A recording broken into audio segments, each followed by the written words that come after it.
الحمد لله نحمده ونستعينه ونستغفره ونؤمن به ونتوكل عليه ونعوذ بالله من شرور أنفسنا ومن سيئات أعمالنا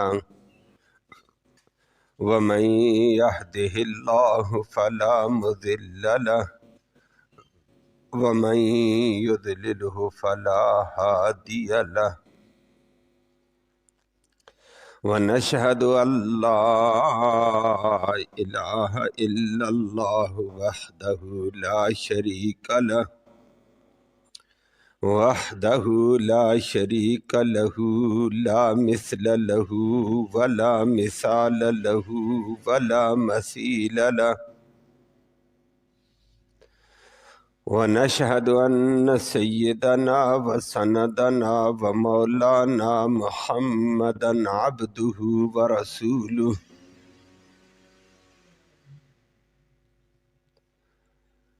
صلى الله تعالى على خير خلقه محمد وآله وصحبه الذين هم خلاصة العرب العرباء وخير الخلائق بعد الأنبياء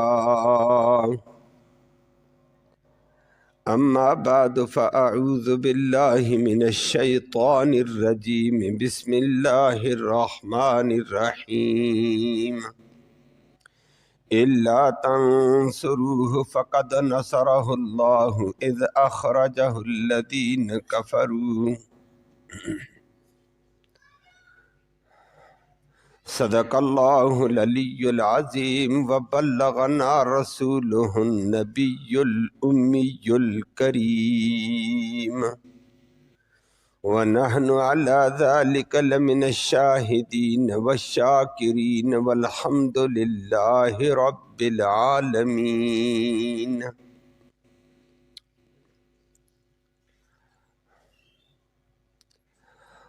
قابل صد تکریم و صد تعظیم معزز بزرگوں اور نوجوان بھائیوں،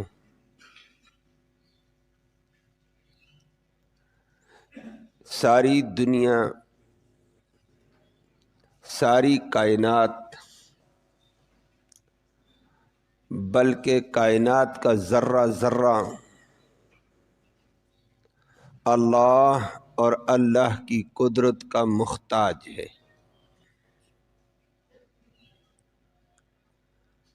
اللہ اور اللہ کی قدرت کسی کی بھی محتاج نہیں ہے۔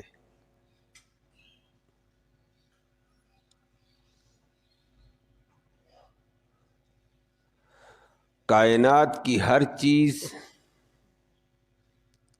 انبیاء ہوں، اولیاء ہوں، صلحاء ہوں، ازکیاء ہوں، اتقیاء ہوں، شہداء ہوں، علماء ہوں،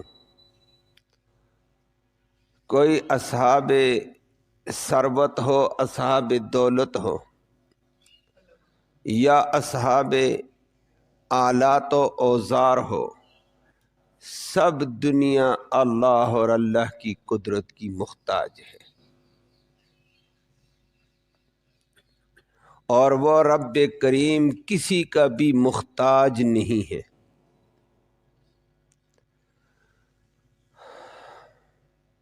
اسی کو ذکر کر کے فرما دیا، نبی اعلان کر کے کہہ دو قل هو اللہ احد، یہ اعلان کر کے بتا دو کائنات میں اللہ ہی یکتا ہے،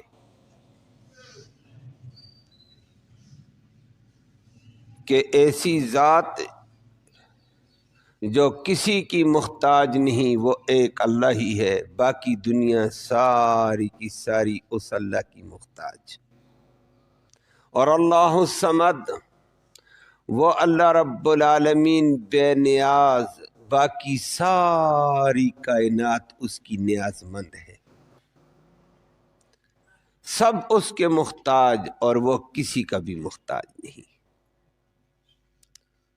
اللہ اکبر۔ وہ عظمت والی ذات ہے، سب اس کے محتاج، اور محتاجی کے اندر رہتے ہوئے جو اس کی طرف التجا کر لیتا ہے، اس کی طرف گریہ زاری کر دے، اس کی طرف تضرع کرے، اس اللہ کی طرف متوجہ ہو جائے، وہ اپنی قدرت کاملہ سے ایسی غیبی مدد فرماتا ہے جہاں انسانی عقل بھی فیل ہے، انسانی اسباب بھی فیل ہو جاتے ہیں۔ وہ بڑی طاقت والا ہے، لیکن انسان اس کی طرف متوجہ ہو، توجہ الی اللہ ہو اور تضرع الی اللہ،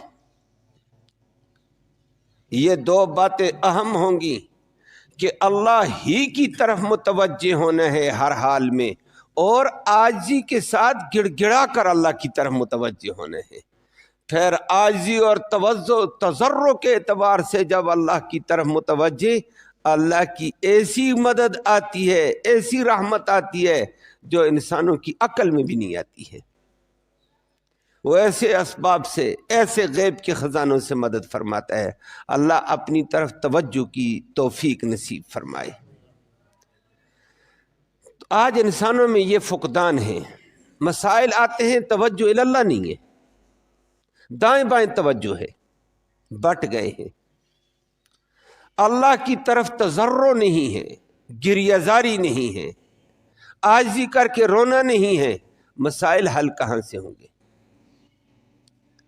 اور اگر توجہ الی اللہ ہو اور صحیح معنوں میں گریہ زاری کے ساتھ اللہ کی طرف انسان متوجہ ہو جائے، اللہ کی رحمتیں، برکتیں، سعادتیں غیب سے آ جاتی ہیں۔ اللہ ہم سب کو یہ سعادت نصیب فرمائے۔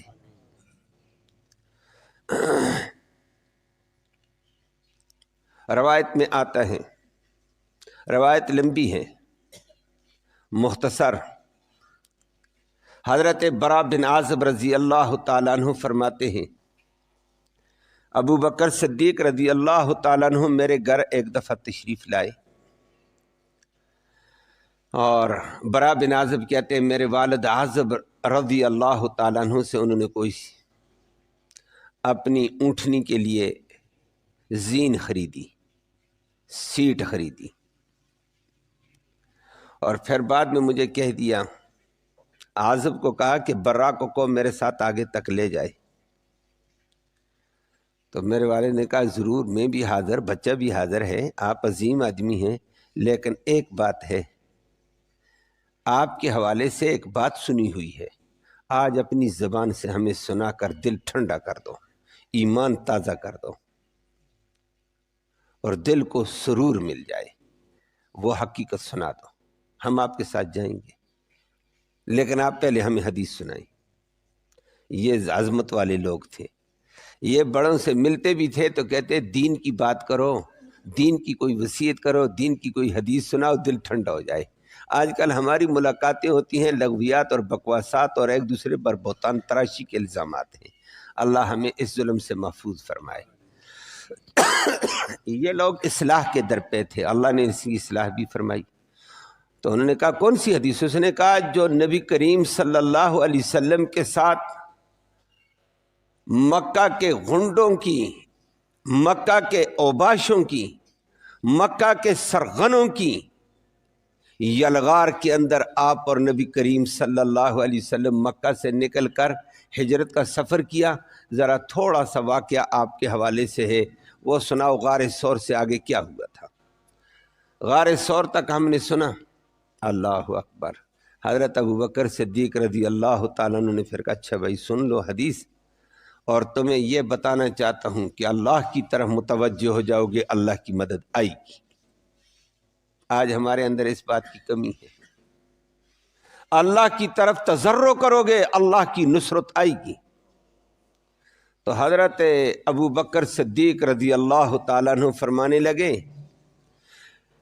میں نبی کریم صلی اللہ علیہ وسلم کو آدھی رات کو لے کر مکہ سے نکل گیا تھا۔ مکہ کے غنڈے اوباش، بڑے بڑے بدماش پیچھے لگے ہوئے تھے۔ کہتا ہے پہلے مرحلے پر اللہ نے ہماری یہ مدد کی ہے، جب ادھر سے اللہ نے حکم دے دیا آج نبی میں رب حکم دیتا ہوں مکہ سے ہجرت کر جا۔ نبی میرے گھر آ گئے کہ آج رات میں نے سفر کرنے ہیں اور پتہ کسی کو نہ چلے، غنڈے در پہ ہو جائیں گے۔ فرمایا اچھا، اللہ اکبر۔ تو میں نے اپنے گھر والوں کی ڈیوٹی لگا دی، اپنی بڑی بچی کی ڈیوٹی لگائی، بچی میں نبی کو فلاں جگہ محفوظ رکھوں گا، تو نے کھانا لانا ہے، غار ثور کے اوپر لانا ہے کھانا۔ اور غار ثور 5,500 فٹ بلندی پہ ہے۔ مکہ سے چل کر جبل ثور کے پاس جاؤ، جبل ثور سے آگے 5,500 فٹ کی بلندی ہے۔ آج گاڑی جبل ثور تک جائے گی، پھر نیچے سے دیکھو جی یہ جبل ثور ہے۔ یہ عظمت والے لوگ تھے، انہوں نے دین کی قربانیاں دی، اللہ ان پہ کروڑوں رحمتیں نازل کرے۔ اور یہ جوان بچی تھی، تو ابو بکر نے کہا بچی کھانا لانا ہے، دشمن کو پتہ نہ چلے، اور نبی کی خدمت کرنی، نبی کو بھوکا بھی نہیں چھوڑنے۔ جوان بچی کی ڈیوٹی لگائی، اور وہ بھی کب؟ جب تپتی دوپہر میں لوگوں کے اوپر سناٹا چھائے گا، عرب والے اپنی جھونپڑیوں کے اندر، مکانوں کے اندر ہو جائیں گے، باہر کوئی بھی نہیں نکل سکتا ہے تپتی دھوپ میں۔ تو اس وقت کھانا لے کر نکلنا اور جبل ثور کے اوپر کھانا دے کر واپس تپتی دھوپ میں گھر آ جانا۔ مکہ والے 3-4 بجے باہر نکلیں گے، تو اپنے گھر پہنچ چکی ہوگی، کسی کو پتہ ہی نہیں چلے گا۔ یہ کیسی قربانیوں والے لوگ تھے، دین کے لیے قربانیاں دی۔ تو کہتے ہیں بیٹی نے تو دن کھانا لایا، اور پہلے مرحلے پر مدد اللہ کی یہ آتی ہے، جب اللہ کی طرف توجہ ہو اور گریہ زاری ہو، اللہ کی مدد آتی ہے۔ کہ میں نبی کو رات کو لے کر نکلنا تھا، اسی دن نبی نے میرے ساتھ مشورہ کیا خفیہ، اسی دن دارالندوہ کے پارلیمنٹ کے اندر مشورہ ہو رہا تھا کہ محمد کو قتل کیسے کریں، سارے مل کر قتل کر دیتے ہیں۔ اللہ اکبر۔ تو ہر بڑا لمبا مشورہ ہوا جس میں شیطان بھی تھا، ایک قبیلے کا سردار بن کر، سب کچھ تھا۔ آخر طے یہ کیا کہ سارے قبائل کے، ہر قبیلے کے 2 فرد مل کر محمد کو رات کو اچانک قتل کر دو، پتہ ہی نہیں چلے گا کس نے مارا۔ صبح شور ہوگی، اگر سراغ مل بھی گیا تو اس میں سارے قبیلے شامل ہوں گے، بنو ہاشم کس کس کا مقابلہ کرے گا؟ اگر دیت کی بات ہے، سارے مل کر دیت دے کر جان چھوڑ دیں گے، بس سارے ملو۔ ہر قبیلے کے 2 غنڈے مل کر آئے، اللہ اکبر۔ تلوار زہر سے آلود ہے کہ محمد پہ لگے گی، زہر والا اثر ہوگا، ضرور مرے گا۔ اللہ کہتے میری طاقت اپنی ہے۔ نبی کریم صلی اللہ علیہ وسلم نے ابو بکر کو بتا دیا تھا، نکلے رات کو، فرمایا نبی توجہ اللہ، اللہ کی طرف نظر کر اور باہر نکل، اسباب پہ نظر نہ رکھنا کہ اسباب یہ کر دیں گے، اسلحہ یہ کر دے گا، افراد یہ کر دیں گے، کرنے والی طاقت اللہ کی ہے۔ چھوڑ دو ان کے اوپر نظر رکھنے کو، اللہ پہ نظر رکھ۔ نبی کریم صلی اللہ علیہ وسلم رات کو نکلے، فرمایا پہلے مرحلے پر اللہ نے یہ مدد کہ غنڈے کھڑے تھے، ان پر نیند طاری اللہ نے کر دی۔ دروازے کے باہر تلواریں لے کر کھڑے رات بھر، نیند طاری ہوئی، نبی کریم صلی اللہ علیہ وسلم دروازہ کھولا، باہر نکل گئی۔ مارو، کس کو مارتے ہو؟ فرمایا پیغمبر پڑھتا جا، وَجَعَلْنَا مِن بَيْنِ أَيْدِيهِمْ سَدًّا وَمِن خَلْفِهِمْ سَدًّا، کہ نبی تو اللہ کی طرف توجہ کر کے چل، اللہ کی طرف توجہ، اللہ کے اوپر گریہ زاری کر کے چل، تیرے آگے بھی نور کا بند باندھ دیں گے، پیچھے بھی نور کا بند، کسی کو نظر بھی نہیں آئے گا۔ وَجَعَلْنَا مِن بَيْنِ أَيْدِيهِمْ صَدًّا وَمِن خَلْفِهِمْ صَدًّا۔ اللہ، نبی کریم صلی اللہ علیہ وسلم سے نکلے، گنڈوں کو نظر ہی کچھ نہیں آ رہا، اتنے گنڈے رات بھر جاگ رہے ہیں۔ نبی آگے چلے گئے، آگے صلی اللہ نے فرمایا کام پورا نہیں ہوا نبی، واپس آ جا، دنیا کو پتہ چلے اللہ کی طاقت بہت بڑی ہے۔ ابھی کوئی کہہ دے گا او جی ہمیں یہ ہوا تھا، ہمیں یہ نہیں ہوا تھا، واپس جا، نبی مٹی لے کر ان کے سروں پہ ڈالتا جا، ہر ایک کے مٹی نبی اٹھاتے ہیں، مٹھی بھر کر سر پہ ڈالی، دوسرے کے ڈالی، 25-30 گنڈوں کے سر پہ مٹی ڈال رہے ہیں، گنڈوں کو اللہ مٹی ڈال کر نبی گئے، ابو بکر صدیق کو بتایا چل چلے، چلتے گئے، غار ثور پہنچ گئے، صبح تک کھڑے ہیں، شیطان آ گیا، بےایمان، یہ بڑا بےایمان ہے، یہ انسانی شکل میں بھی آتا ہے، یہ پیر کی شکل میں بھی آتا ہے، یہ مولوی کی شکل میں بھی آ جاتا ہے۔ اس لیے ہر بندے کی بات اس وقت تک معتبر نہیں ہوگی جب وہ قرآن و حدیث کے مطابق نہ ہو، وگرنہ شیطان بھی مولوی بن کر آ جاتا ہے، پیر بن کر آتا ہے، یہ الٹی نصیحتیں کرتا ہے، اللہ ہم سب کو بچائے۔ اب شیطان آیا، کہتا ہے کس کے لیے کھڑے ہو؟ جی محمد کو آج مارنا ہے، میں فلاں قبیلے کا آدمی ہوں، میں بھی اس کا دشمن ہوں، کیوں کھڑے ہو؟ کہا محمد کو مارنے کا۔ کہاں ہے محمد؟ کہا اندر ہے، دروازہ آج آدھی رات کو اٹھتا تھا، تہجد پڑھتا تھا، نمازیں پڑھتا تھا، آج اٹھا ہی نہیں ابھی تک۔ فرمایا وہ اٹھ کر نکل گیا ہے، دروازے سے نکلا۔ کہا کہاں سے گزرا؟ ہم یہاں پیرے میں کھڑے ہیں۔ کہا تمہارے اندر سے گزرا، آگے گیا، واپس آیا، تمہارے سر میں مٹی ڈالی، سر جاڑو، سر جاڑتے مٹی نیچے جا رہی۔ کہا بتاؤ، وہ تو چلا گیا ہے۔ بچانے والا کون ہے؟ اللہ ہے، اللہ کی طاقت، لیکن بندے کو چاہیے اللہ کی طرف متوجہ ہو۔ بندہ اللہ کی طرف متوجہ، اللہ کی ایسی قوی مدد آتی ہے، انسانی عقل سے بھی ماورا ہے۔ انسانی عقل فیل ہے، انسانی اوزار فیل ہو جاتے ہیں، اللہ کے ساتھ تعلق جڑنا چاہیے۔ اللہ ہم سب کو اپنے ساتھ حقیقی معنوں میں تعلق نصیب فرمائے، اپنی طرف متوجہ ہونے کی توفیق نصیب فرمائے۔ ابو بکر کہنے لگے یہ مار کبھی ہم نے سر کیا، غار ثور میں 3 دن تک کھانا بھی چلتا رہا، وہاں سے میں نبی کریم صلی اللہ علیہ وسلم کو لے کر 3 دن کے بعد گزرا ہوں، آؤ اللہ کے نبی لے کر جاتا ہوں۔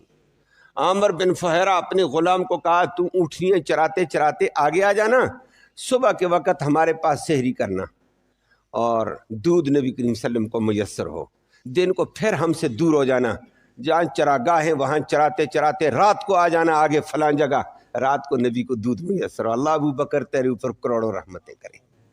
اور یہ اپنا خاندان لٹا رہا ہے، بیٹی کھانے پہ لے گئی، غلام اونٹنیاں چرانا، نام اونٹنیاں چرانے کا، اندر سے نبی کی خدمت سلیقے سے۔ کہتے ہیں آگے چلتے چلتے ایک جگہ تپتی دھوپ میں پہنچے، نبی بھی تھک گئے، میں بھی تھک گیا۔ تھکتا نہیں تو کون؟ وہ نہیں تھکتا ہے، باقی دنیا عاجز ہے، نبی بھی عاجز آ جاتا ہے، ولی بھی عاجز آ جاتے ہیں، تھک جاتے ہیں۔ طاقت ہے تو صرف ایک اللہ کی ہے۔ نبی تھکے، میں نے سایہ تلاش کیا، پہاڑی علاقے میں کوئی غار نظر آ جائے، کوئی پتھر نظر آ جائے، کوئی درخت نظر آ جائے، میں سائے میں نبی کو آرام کرا دوں۔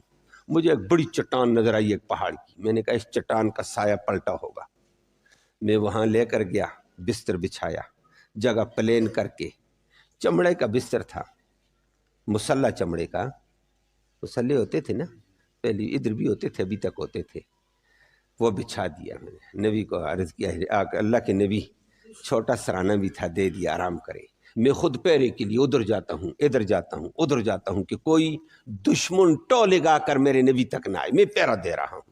نبی تھکا تو نبی کو سلا رہا ہے ابو بکر، خود پیرے پہ کھڑا، یہ نہیں تھکا، لیکن قربانی ہے، اللہ ان پہ کروڑوں رحمتیں فرمائے۔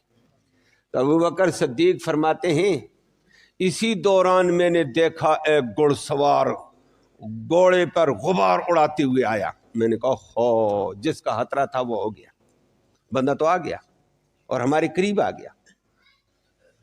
گھڑ سوار گھوڑے کی ٹاپ لگاتے ہوئے آتا تھا، ظالم کھر لگا کر آ چکا ہے، کھوج لگا کر آ چکا ہے کہ اس راستے سے محمد اور ابو بکر گزر گئے ہیں۔ اللہ اکبر۔ ابو بکر صدیق فرماتے ہیں برا بن عازب کو کہ میں نے جس وقت دیکھا میں پریشان ہوا۔ پریشان کیوں؟ کبھی کبھی ملنگ الٹی بات کرتا ہے لیکن ملنگ پاگل کو پتہ نہیں ہے۔ تو یہ تو نبی کو سلا کر پیرا دے رہا ہے، نیند قربان کر رہا ہے، اپنا آرام قربان کر رہا ہے، پریشان یہ ہوا کہ میرے پاس 2 جہان کی امانت ہے، یہ ضائع ہو جائے گی، دشمن حملہ کر دے گا، جان کی پرواہ اس کو نہیں ہے، یہ خاندان لوٹانے والا عظیم انسان ہے، یہ اپنے بچوں کو، بچیوں کو، اپنے غلام کو لوٹا چکا تھا لیکن پریشان ہوا ہے۔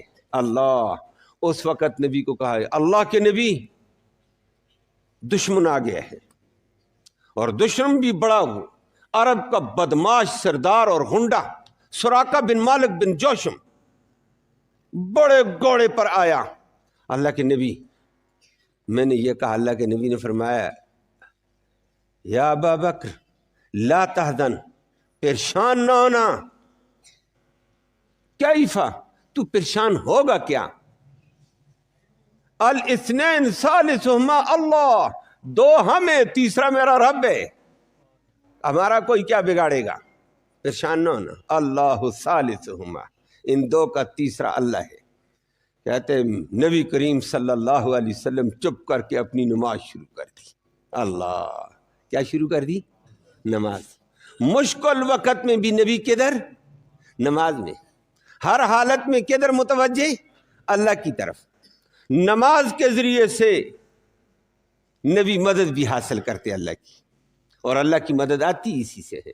وَاسْتَعِينُوا بِالصَّبْرِ وَالصَّلَاةِ، قرآن کہتا ہے نماز کے ذریعے سے مدد حاصل کرو، پھر تکلیف آ گئی تو صبر، اللہ کی طرف توجہ کر کے صبر کرو، مدد آئے گی ضرور۔ وَاسْتَعِينُوا بِالصَّبْرِ، اللہ۔ نبی نماز میں ابو بکر کہتا ہے مجھے ذرا پریشانی ہے، ظالم زور سے آ رہا ہے۔ اللہ، جیسے آتا آتا سنگلاہ زمینیں، پتھریلی زمینیں، چٹانیں، جیسے اس نے اپنے زور سے گھوڑے کو آگے کیا کہ میں پہنچ چکا ہوں۔ اور ابو جہل کا اعلان تھا کہ جو محمد کو پکڑ کر لائے یا محمد کا سر قلم کر کے میرے پاس لے آئے، 100 اونٹ انعام دوں گا۔ اس انعام کے لیے بڑے بڑے بدماش آئے تھے، سراقہ بھی اس انعام کے لیے آیا ہوا ہے، غنڈہ۔ ابو بکر بھی پریشان ہے، لیکن نبی کریم صلی اللہ علیہ وسلم اللہ کی طرف متوجہ اور فرمایا ابو بکر اللہ کی طرف چھوڑ۔ اپنی نماز نبی کریم صلی اللہ علیہ وسلم پڑھتے ہوئے دیکھا، ابو بکر کہتا ہے میں نے دیکھا جیسے گھوڑے نے ٹاپ لگائی ہے زور کی، جیسے زور کی ٹاپ لگائی چٹان کے اندر گھوڑا چلا گیا ہے، زمین پہ دنس گیا ہے۔ خسف بہ الارض الی رکبتی، گھٹنوں تک چلا گیا گھوڑا زمین میں۔ اور فرمایا کلما دہس، جب کبھی گھوڑا اچھلتا، جیسے گھوڑے کی عادت، جانور کی عادت ہوتی ہے اگلے پاؤں زور لگائے، پیچھے والوں پر زور لگا کر آگے والوں کو اوپر کرتا ہے، جیسے وہ آگے والے پاؤں پر زور لگا کر پیچھے نکلنا چاہتا آگے اور نیچے ہو جاتا ہے، پیچھے والوں پر زور لگا کر آگے سٹتا ہے وہ اور زیادہ نیچے چلا جاتا ہے۔ اللہ اکبر، اللہ اکبر۔ ابو بکر کہتے میں نے یہ منظر آنکھوں سے دیکھا، ادھر اللہ کا پیغمبر نماز میں ہے، ادھر سراقہ بن مالک بن جوشم چٹان کے اندر ہے۔ اور سراقہ بن مالک نے مجھے مخاطب ہو کر کہا یا ابا بکر، او ابو بکر، یا ابن قحافہ، او قحافہ کے بیٹے، ادعو اللہ، اللہ سے دعا کرو لی میرے لیے، ان نجانی اللہ من ھذا، اگر اللہ نے مجھے نجات دے دی میں آگے نہیں بڑھوں گا، مجھے سمجھ آ گئی ہے۔ فرمایا ابھی نہیں آئی اور آئے گی۔ ابو بکر تو اپنے نبی کے تابع ہیں۔ دوبارہ سراقہ بن مالک تھوڑا سا نکلا، جب گھوڑے کو چلایا اتنا گھوڑا چلا گیا، گھوڑے کی ٹانگیں بھی، بخاری شریف کی روایت میں آتا ہے گھوڑے کی ٹانگیں بھی زمین، پیٹ آدھا زمین میں چلا گیا، گھوڑا نیچے اور سراقہ کی ٹانگیں بھی زمین میں دھنس گئی، اور پتھریلی زمین، سنگلاہ زمین، جب دھنسا تو پھنسا ہوا کھڑا ہے۔ اب کون نکالے؟ طاقت کس کی ہے؟ لیکن اس طاقت سے مدد لینے کے لیے ادھر توجہ کی ضرورت ہے، اللہ سے توجہ، اللہ سے گریہ زاری کرنی پڑے گی، پھر اللہ کی مدد آتی ہے۔ حضرت ابو بکر صدیق فرماتے ہیں نبی کریم صلی اللہ علیہ وسلم نے نماز کا سلام پھیرا نا، سراقہ بن مالک چیخ چیخ کر پکار رہا تھا، فرمایا وَلَقَدْ عَلِمْتُ أَنَّكَ صَادِقُ، میں جان گیا ہوں آپ سچے ہیں، ہم جھوٹے ہیں۔ ادعو اللہ، ادعو واللہ لی، اللہ سے تم دونوں دعا کرو اللہ کے بندوں، اللہ مجھے نجات دے دے، اور میں یہ وعدہ کرتا ہوں، یہ وعدہ بھی کہہ دیا، میں وعدہ کرتا ہوں اللہ مجھے نقصان دے دے، میں آپ کو نقصان نہیں دوں گا، میں آگے اور نہیں بڑھتا ہوں۔ نبی کریم صلی اللہ علیہ وسلم نے فرمایا یہ وعدہ بھی کر نقصان نہیں دے گا، اور نقصان دینے والوں کا تعاون بھی نہیں کرے گا۔ بات سمجھ آئیے؟ اس نے کہا میرا وعدہ ہے نہ نقصان دوں گا، نہ نقصان دینے والے کا تعاون کروں گا، آپ کا تعاون کروں گا۔ نبی کریم صلی اللہ علیہ وسلم نے یہ نہیں کہا یہ تو پار ہو جا، تو پار ہو جا، کدھر؟ اللہ کی طرف ہاتھ اٹھا لیے۔ مدد کدھر سے آتی ہے؟ نبی بھی مدد لینے میں اللہ کا محتاج ہے۔ نبی نے دعا شروع کر دی، پہلے نماز شروع کی، اللہ مدد کر، ظالم آ گئے ہیں۔ اب ظالم کہتا ہے مجھے نجات ملے، میرا گھوڑا دھنسا ہوا ہے، میں دھنس گیا ہوں زمین میں، مجھے نجات ملے۔ نبی نے اللہ سے دعا شروع کر دی، اللہ اس کو نجات دے دے۔ نبی نے دعا کی ہے، ابو بکر صدیق نے آمین کی ہے۔ عظمت والے تھے، ایک پیغمبر ہے، امام الانبیاء دعا کر رہا ہے، مانگ رہا ہے اللہ سے، اور ابو بکر صدیق آمین کہہ رہا ہے، اللہ نے نجات دے دی۔ نجات دی ہے، گھوڑا نکلا۔ سراقہ بن مالک اس وقت مسلمان نہیں ہوا، مان تو گیا تھا حقیقت کو۔ آگے آیا، نبی کریم صلی اللہ علیہ وسلم کو دور سے سلام کیا، کہا اچھا جی میں جا رہا ہوں، بس میری بات سے۔ روایت میں آتا ہے نبی کریم صلی اللہ علیہ وسلم نے بھی فرمایا کافر تھا لیکن وعدے کا پکا تھا۔ آج مسلمان ہے، وعدے کا کچا ہے، نفاق ہے۔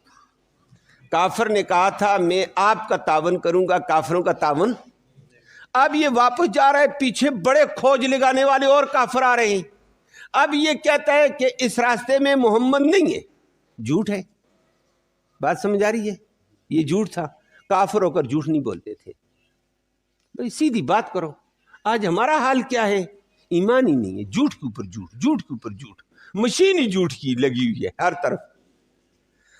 اور اگر کہتا ہے کہ ادھر محمد صلی اللہ علیہ وسلم نہیں، جھوٹ ہے، تھے، نبی کریم صلی اللہ علیہ وسلم کو دیکھ کر آیا ہے، زمین میں دسا ہے، اور کہتا ہے ادھر ہے، نبی کے ساتھ وعدہ کیا ہوا ہے کہ میں نہیں بتاؤں گا، تعاون کروں گا، پھر جھوٹ۔ اب کیا کرے؟ بندے آ رہے ہیں، سراقہ واپس گیا گھوڑے پر، بڑے بڑے گھڑ سوار آ رہے ہیں اور پوچھتے ہیں، آگے بڑھتے ہیں۔ سراقہ نے عجیب لفظ استعمال کیا، کہتا ہے انا لکم، میں تمہاری طرف سے ادھر ہو آیا ہوں، میں تمہاری طرف سے ادھر سے ہو آیا ہوں، میں ادھر سے ہو آیا ہوں۔ یہ تو سچ ہے، ادھر سے ہو آیا تھا، لیکن یہ نہیں بتاتا آگے نبی تھے یا نہیں ہے۔ کہتا میں ادھر سے ہو آیا ہوں، میں ادھر سے ہو آیا ہوں۔ وہ بھی کہتے ادھر سے ہو آیا تو آگے نبی ہوتا، یہ پکڑتا، وہ چلے گئے، ہو تو آیا ہے، سچ ہے۔ اس طرح سارے کافر واپس پلٹ گئے۔ سراقہ بھی گیا، سراقہ گیا واپس مکہ میں، انہوں نے کہا بات سمجھ آ گئی ہے، محمد سے سچا کوئی بھی نہیں، محمد ہے وہ اللہ کا سچا پیغمبر۔ میں اب تمہارے سامنے برملا اظہار کرتا ہوں، اشہد ان لا الہ الا اللہ و اشہد ان محمد رسول اللہ۔ مکہ کے کافر دنگ رہ گئے ہیں۔ مدد کس کی آئی ہے؟ اللہ کی مدد آتی ہے، لیکن بندہ اللہ کی طرف متوجہ ہو، گریہ زاری کرے، تضرع کرے۔ نبی کو بھی مشکل پیش آئی، ابو بکر صدیق فرماتے ہیں نبی نے نماز کے ذریعے سے مدد حاصل کی ہے، اور ہمیں مشکل پیش آتی ہے تو ہم دربار پہ دوڑ جاتے ہیں۔ کوئی کہتا ہے فلاں جگہ چلا جا، کوئی کہتا ہے فلاں جگہ چلا جا، کوئی کہتا ہے فلاں مزار پہ، کوئی کہتا ہے فلاں دربار پہ۔ او خدا کا بندہ، جس نبی کا تو نے کلمہ پڑھا وہ تو کہتا ہے تکلیف آئے تو کدھر آنا ہے؟ اللہ کے در پہ، نماز پہ آ۔ ہم مسلمان کیسے ہیں؟ ہم نے اسلام کو چھوڑا اور بد دیوانوں کی طرح ملنگوں کے ساتھ چل پڑے، جدھر آواز لگی دوڑ پڑے۔ اللہ ہم سب کو سمجھ نصیب فرمائے۔ نماز کے اندر اللہ کی گریہ زاری کر کے نماز سے مدد لینی ہے۔ وَاسْتَعِينُوا بِالصَّبْرِ وَالصَّلَاةِ، کہ اللہ کی مدد لینی ہے تو صبر سے، نماز کے ذریعے سے لو۔ اللہ کا نبی یہی کرتے، یہ ایک بات نہیں، کئی موقعوں پر ایسی کیا، اور اللہ کی ایسی غبی مدد آتی ہے کہ انسانی عقل حیران رہ جاتی ہے، انسانی اسباب معطل ہو جاتے ہیں۔ سراقہ کے تلواریں بھی معطل تھیں، گھوڑا بھی معطل تھا، سراقہ کی بدماشی بھی زیرو ہو چکی تھی، اور سب کچھ ڈیر ہو گیا ہے۔ مدد کس کی طرف سے آتی ہے؟ اللہ کی طرف سے آتی ہے۔ اللہ مدد کرنے والے اللہ کی طرف متوجہ ہونے چاہیے، لیکن ہمارا حال ادھر ادھر، نماز کی طرف آتی نہیں ہے۔ اور سیدھی سی بات ہے، ہمارا حال اتنا کمزور، عام نماز میں 2.5% 2% نمازی ہمارے پاس ہے، ایسے نہیں ہے جی، نماز پڑھتی ہی نہیں ہے۔ 2-2.5% نمازی ہے، جمعے میں آ جاتے ہیں، تھوڑا اضافہ ہو گیا، وہ بھی اس وقت آتے ہیں دین کی بات ہم نے نہیں سنی، ہمیں سب کچھ آتا ہے، اور سوشل میڈیا میں بتائے گا کفر اور لغویات، اس کے اوپر کون شیخ الحدیث آئے گا، کون آئے گا؟ خدا کے بندو سارے لغویات والے آئیں گے۔ اور ہم ادھر لگ گئے، وقت ضائع، 2 رکعتیں جمعے میں پہنچیں، وہ بھی چلے گئے، دین کی بات ہی سننے میں نہیں آئی ہے۔ نہیں، نبی بھی مدد اور نصرت الہی کے لیے اللہ کی طرف متوجہ اور نماز کے ذریعے سے متوجہ تھے۔ نماز پڑھنی پڑے گی، پابندی سے پڑھیں گے۔ 2% نماز پڑھتے ہیں، باقی پڑھتے نہیں۔ جو پڑھتے ہیں، بات مجھے ایک ساتھی کی کہ وہ جو پڑھتے ہیں ان کو بھی نماز کے پورے ڈھانچے کا نہیں پتہ ہے، نماز کی روح کا نہیں پتہ، میں نماز میں پڑھتا کیا ہوں۔